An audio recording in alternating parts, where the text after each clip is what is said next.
Assalamualaikum warahmatullahi wabarakatuh. Nama saya Etanael. Saya dari kelas 12 IPS 3, nomor absen 12. Dan di sini saya akan menjelaskan kehidupan politik dan ekonomi pada masa demokrasi liberal. Selamat menyaksikan. Jadi, dalam sistem presidensial, Presiden Soekarno berperan sebagai kepala negara dan kepala pemerintahan. Akan tetapi, sistem pemerintahan tersebut tidak berlangsung lama karena digantikan dengan sistem parlementer yang ditandai dengan terbitnya Maklumat KNIP nomor 5 tanggal 11 November 1945 oleh Sultan Syahrir. Dan sekarang saya akan menjelaskan kabinet-kabinet apa saja sih yang berkuasa pada masa itu. Yang pertama itu ada Kabinet Natsir, tanggal 6 September 1950 sampai 21 Maret 1951. Dan dia memiliki program-program seperti mempersiapkan dan menyelenggarakan pemilihan umum untuk Dewan Konstituante, menyempurnakan susunan pemerintahan dan membentuk kelengkapan negara, menggiatkan usaha mencapai keamanan dan ketentraman, yang paling pasti adalah meningkatkan kesejahteraan rakyat, dan lain-lainnya. Lalu pencapaian yang dia dapat adalah berlangsungnya perundingan antara Indonesia Belanda untuk pertama kalinya mengenai masalah Irian Barat dan peningkatan kesejahteraan rakyat. Lalu berakhirnya kekuasaan kabinet ini karena adanya mosi tidak percaya dari PNI menyangkut pencabutan peraturan pemerintah mengenai DPRD dan DPRDS.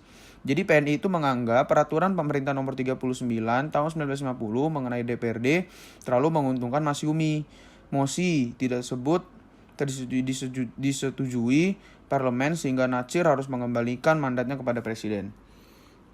Lalu yang kedua itu ada Kabinet Sukiman. Dia itu berdiri pada 27 April 1951 sampai 3 April 1952. Lalu pencapaian yang dia dapat di kabinet ini, yang pertama itu adalah melanjutkan program kerja Kabinet Natsir, memerhatikan kaum buruh, yang terakhir itu memperluas pendidikannya dengan mendirikan berbagai macam sekolah dan tingkatannya. Lalu berakhirnya kekuasaan kabinet ini karena adanya kegagalan dalam pertukaran nota keuangan antara Menteri Luar Negeri Indonesia Ahmad Subarjo dan Duta Besar AS Merly Koran. Jadi kesepakatan bantuan ekonomi dan militer dari AS kepada Indonesia didasarkan pada Ikatan Mutual Security Act. Di dalam MSA ini terdapat pembatasan terhadap kebebasan politik luar negeri yang bebas aktif. Indonesia diwajibkan lebih memperhatikan Amerika sehingga tindakan Sukiman tersebut tidak dipandang telah melanggar politik luar negeri yang bebas aktif, dianggap telah lebih condong ke barat. Lalu yang ketiga itu ada Kabinet Wilopo, 3 April 1952 sampai 3 Juni 1953. Program-program ini mempersiapkan dan melaksanakan pemilihan umum dan berupaya mengembalikan Irian Barat agar kembali jadi wilayah Republik Indonesia. Jadi pencapaiannya adalah memperkenalkan konsep balance budget, dan yang kedua itu rasionalisasi angkatan bersenjata melalui modernisasi dan pengurangan personil. Lalu berakhirnya kekuasaan kabinet ini karena tidak berhasilnya menyelesaikan masalah peristiwa 17 Oktober 1952. Peristiwa itu dipicu oleh adanya gerakan yang diprakarsai oleh sejumlah perwira angkatan darat yang tidak puas terhadap kebijakan pemerintah. Mereka menghendaki agar Presiden Soekarno membubarkan parlemen. Lalu yang keempat itu adalah Kabinet Ali Sastro Amijoyo yang pertama, 31 Juli 1953 sampai 12 Agustus 1955. Jadi pencapaiannya adalah menyelenggarakan KAA pada bulan April 1955, membentuk panitia pemilihan umum. Lalu berakhirnya kabinet ini dikarenakan adalah adanya masalah pergantian pimpinan TNI AD yang dikenal sebagai peristiwa 27 Juni 1955 dan pada 24 Juli 1955 mengembalikan mandatnya kepada Presiden Soekarno. Lalu yang kelima ada Kabinet Burhanuddin Harahap. Pencapaian yang ia dapati adalah mengadakan perbaikan ekonomi termasuk di dalamnya keberhasilan pengendalian harga dengan menjaga agar tidak terjadi inflasi dan sebagainya. Dalam masalah ekonomi, kabinet ini telah berhasil cukup baik. Dapat dikatakan bahwa kehidupan rakyat masa kabinet ini cukup makmur karena harga-harga barang kebutuhan pokok tidak melonjak naik akibat inflasi. Lalu dia juga berhasil menyelenggarakan pemilihan umum untuk anggota-anggota DPR dan juga berhasil mengembalikan wibawa pemerintah Republik Indonesia di mata pihak Angkatan Darat. Lalu Berakhirnya kekuasaan kabinet ini dikarenakan keretakan di dalam tubuh kabinet. Juga bukan karena dijatuhkan oleh kelompok oposisi yang mencetuskan mosi tidak percaya dari parlemen. Tetapi merasa tugasnya sudah selesai. Kabinet terus bekerja sebagai kabinet domisioner selama 20 tahun, yaitu sampai terbentuknya kabinet baru, yaitu Kabinet Ali Rum Idam, yang dilantik pada 24 Maret 1956. Dan serah terima dengan Kabinet Burhanuddin Harahap tanggal 26 Maret 1956. Setelah itu eks-perdana menteri ataupun menteri lagi sampai kini dalam kabinet manapun juga dimanapun juga.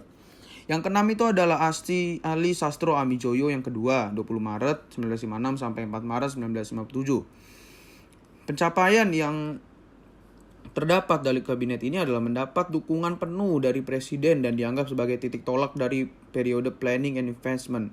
Hasilnya adalah pembatalan seluruh perjanjian KMB. Berakhirnya kabinet ini karena mundurnya sejumlah menteri dari Masyumi menyebabkan kabinet ini harus kembalikan mandat kepada presiden pada tanggal 14 Maret 1957. Lalu yang terakhir adalah kabinet Juanda pada tanggal 9 April 1957 sampai 5 Juli 1959. Pencapaiannya adalah menentukan garis kontinental batas wilayah laut Indonesia melalui Deklarasi Juanda. Deklarasi Juanda menyatukan wilayah lautan dan daratan Indonesia menjadi satu kesatuan bulat dan utuh. Lalu berakhirnya kabinet ini karena presiden mengeluarkan dekret presiden 5 Juli 1559 berakhirnya masa jabatan kabinet ini. Lalu kehidupan ekonomi, permasalahan ekonomi pada awal kemerdekaan. Yang pertama itu ada hiperinflasi, blokade ekonomi negara, kekosongan kas negara. Lalu ada upaya penyelamatan perekonomian Indonesia seperti menetapkan 3 mata uang yang berlaku di Indonesia. Habis itu ada operasi Popda dan APWI. Lalu melakukan diplomasi ke India, membentuk Banking dan Trading Corporation, membentuk Indonesia Office, Kasimo Plan, menyelenggarakan konferensi ekonomi dan membentuk PTE. Lalu ada kebijakan-kebijakan pemerintah dalam mengatasi permasalahan ekonomi. Yang pertama itu ada perundingan financial ekonomi, lalu ada Biro Perancang Keuangan untuk merancang pembangunan jangka panjang, ada rencana pembangunan 5 tahun, ada gerakan benteng memberikan bantuan kepada pengusaha pribumi, adanya gunting Syarifuddin dengan memotong uang atau sanering, nasionalisasi perusahaan asing, dan yang terakhir adalah sistem ekonomi Alibaba, kerjasama antara pengusaha bumi pribumi dengan pengusaha. Sekian penjelasan singkat dari saya mengenai kehidupan politik dan ekonomi pada masa demokrasi liberal. Selebihnya saya meminta maaf jika ada kekurangan dan kesalahan. Wassalamualaikum warahmatullahi wabarakatuh.